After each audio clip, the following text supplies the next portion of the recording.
today we're doing peanut butter shortbread. It's 6 ingredients, so it's super simple, and this is like heaven.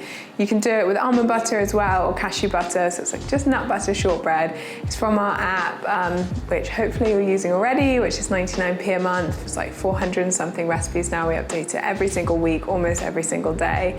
And this is just one of my absolute favorites, so I wanted to highlight it and share it with you guys, and I'm hoping you're gonna absolutely love it. So the first thing that we need to do is just pop the oven on to 180, and then I'm gonna measure out the peanuts, and you're just gonna chop them pretty roughly with a knife.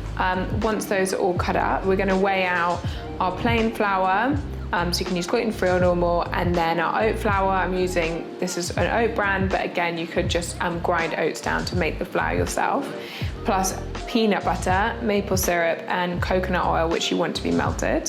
Mine's really nice and warm today. So we're gonna blend that all up in a food processor until it forms a kind of really sticky mix. And then right at the end, you're gonna add all the peanuts to it and just pulse those through so that they don't get crushed anymore, but that they just mix through and they give it a really nice kind of thick texture. So all you need to do after that is just transfer the mix into a baking tray, really firmly press it down so it's all nice and evenly spread. And then we're just gonna bake it for kind of 10 to 15 minutes until it's really gorgeous and golden. And at that point, take it out the oven, and we're gonna put them in the fridge just to let them cool down for about 15 to 20 minutes. And just to make it a little bit more fun, I'm gonna melt some dark chocolate and just drizzle that over the top, but that is an optional extra.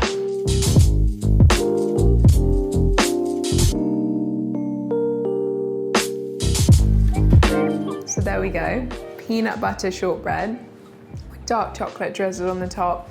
You can see it's got that really nice texture of the little kind of peanutty bites, and I'm gonna have to taste test it.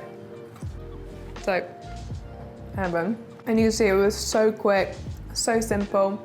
You'll find this on the app, all our other recipes, and I'm really, really excited for you to try it. Definitely try it with an almond version as well, because that is delicious.